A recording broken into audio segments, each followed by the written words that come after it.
Hi, my name is Jerry O'Neill. This presentation, the second presentation, is about freedom of speech and the consequences of that freedom that many people are not aware of or consider whenever they say whatever they want to say, whenever they want to say it. So we start out with Isaac Newton's third law of motion, in which he states for every action, there's an opposite and equal reaction.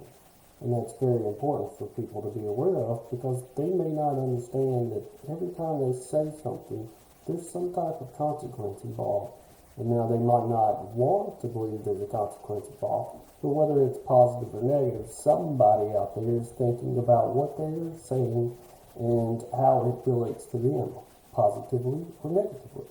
And from that situation, they make a decision on whether they want to support that reaction or not. So we start out with China, and the reason why I mention China is because they don't have that freedom of speech.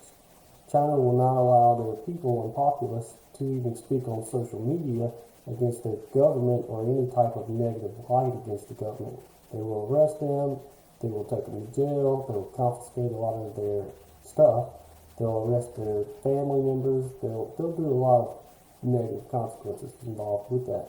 So other countries do similar situations. So here in the U.S., while it may not be prohibited from Congress to keep you from speaking, there are negative consequences and even connotations involved. In some situations, may be positive depending on the people you talk to.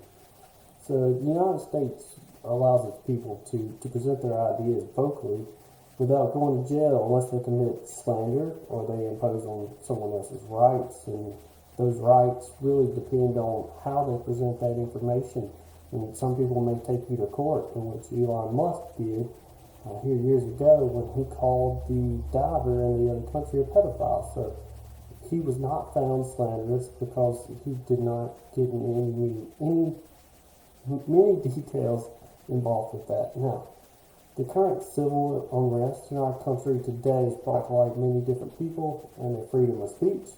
Now, their freedoms are really what comes into light on how they speak and what they say, and you have a lot of people that's discussing several connotations against the African American race, which is getting them terminated, fired, released from their jobs, released from their authority. You're having cops right now that are being fired for saying slander and other things against African American communities that just should not exist. So you're seeing a lot of people that are starting to feel the effects that may not be aware of that situation. So Democrats and Republicans, they're utilizing their freedom of speech too well right now.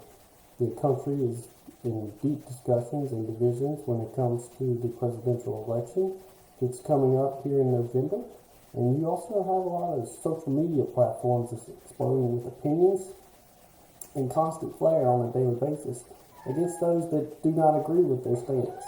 So while people may not agree with whatever is being said, now they are going into deep details to bring others involved, press their opinion onto other people, and then move on and try and get as many people as they can to their side. Now, race discrimination and cop violence are some of the most talked about topics right now on Twitter, Facebook, and other social media platforms. And a lot of that information has to do with videos of racial slurs, violence, and negative connotations.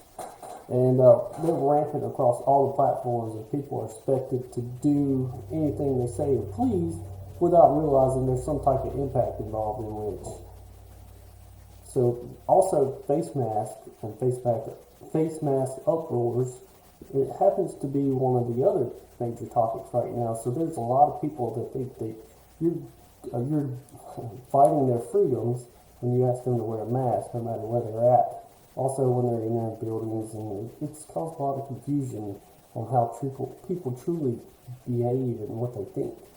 You also have the private businesses that are allowed to refuse any person unless they're discriminatory against another person. So they don't have to let you in unless it's involved with the whole race or ethnicity or culture. And the lack of face coverings is a legitimate reason to refuse service. So many people don't understand that they think they have the freedom to do and buy whatever they want to, and they don't have to wear a mask. But that's not true. The businesses are allowed to do that as long as they don't break the barriers of culture or race or discrimination. So that includes businesses are allowed to terminate the employment of any employee that breaks their moral code, even on social media, without it being illegal. Most businesses have done so during the civil unrest. There's been a lot of people, including police, that's lost their jobs from based off what they say, whether it's in social media, video, any other post. But online video and information is really starting to come out, and a lot of people are feeling that effect right now. So freedom of speech is one of the reasons that the United States is considered free. And the First Amendment states that Congress is prohibited from restricting the rights of the press or individuals from speaking freely. Now, the First Amendment does not protect private individuals or businesses, as it only restricts Congress from passing laws to restrict that freedom. So it only applies to Congress. It does not apply to private businesses. And a lot of people do not understand that. They're confused. They think that freedom of speech means they have freedom to say, do anything, please, like I mentioned earlier. So the average person is not aware that they can say whatever they like without any consequences because of that belief. They don't really understand those amendments and rights, so it really takes a lot of research for them to pass it on. Now, you can go and tell them that, but a lot of people won't listen to you. Now, social media is still aflame with people claiming to have that freedom, and they can go without a mask when required. They can do whatever they say or want to when required, and it's really been confusing for them lately. So amendments and laws and ordinances, they exist to protect people from entering a potential dictatorship. So the Founding Fathers wanted protection from the government against its people. Now, you get into a slippery slope when you start discussing a lot of things, but really they were trying to fight against King George III and the representation that they lacked, especially when it came to taxation. So they put a lot of these amendments and laws in there. So another misconception is that the First Amendment protects people that discriminate against others. And the reason being is that discrimination itself is illegal. So you cannot discriminate against a race or culture or disability against people. So if you refuse to serve someone based on their race, gender, or disability, then it's illegal by the Federal Civil Rights Act of '64 and the American with Disabilities Act. So both of those have protections involved for those groups of people. And that's what it's meant by infringing on another people's rights or another person's rights. If an amendment conflicts with the act, then the United States Supreme Court gets involved and they determine what is new, what is constitutional, what is illegal, and they discuss it and they decide how the Constitution is supposed to be read. So knowing your rights and freedoms are not thoroughly taught in school, and people misinterpret that information as they see fit.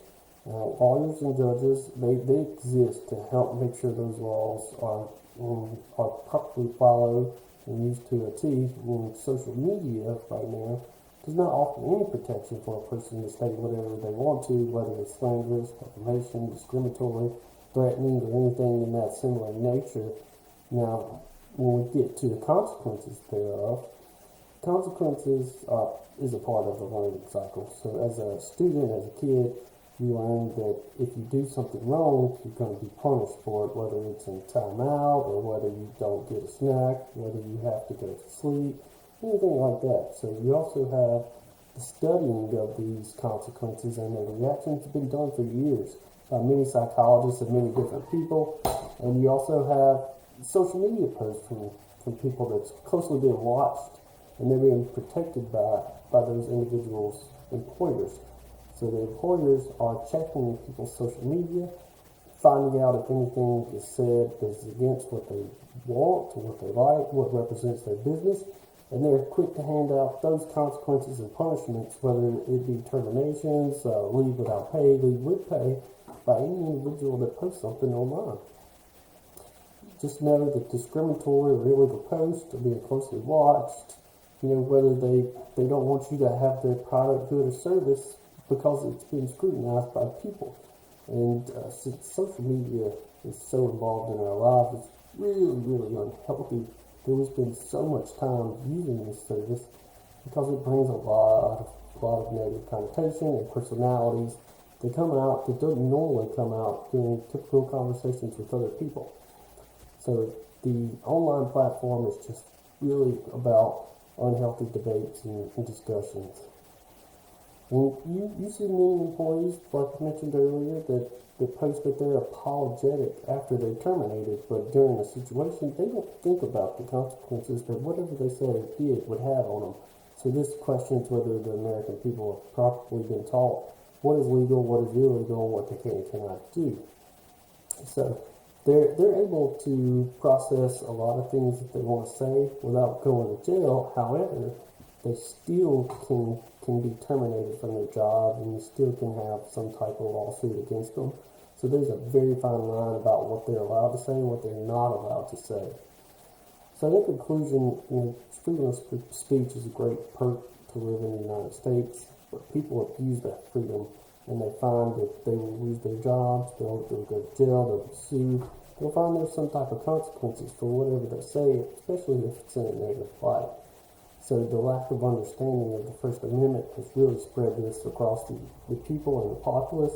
And, without a full freedom of speech, though, a country could become a dictatorship and could become a different country, kind of like China, and we just don't want that. So we want to make sure that people are allowed to say what they want to say, but we do not need to be discriminatory against the people or religion or position of other people. So thank you. That's all I have for today.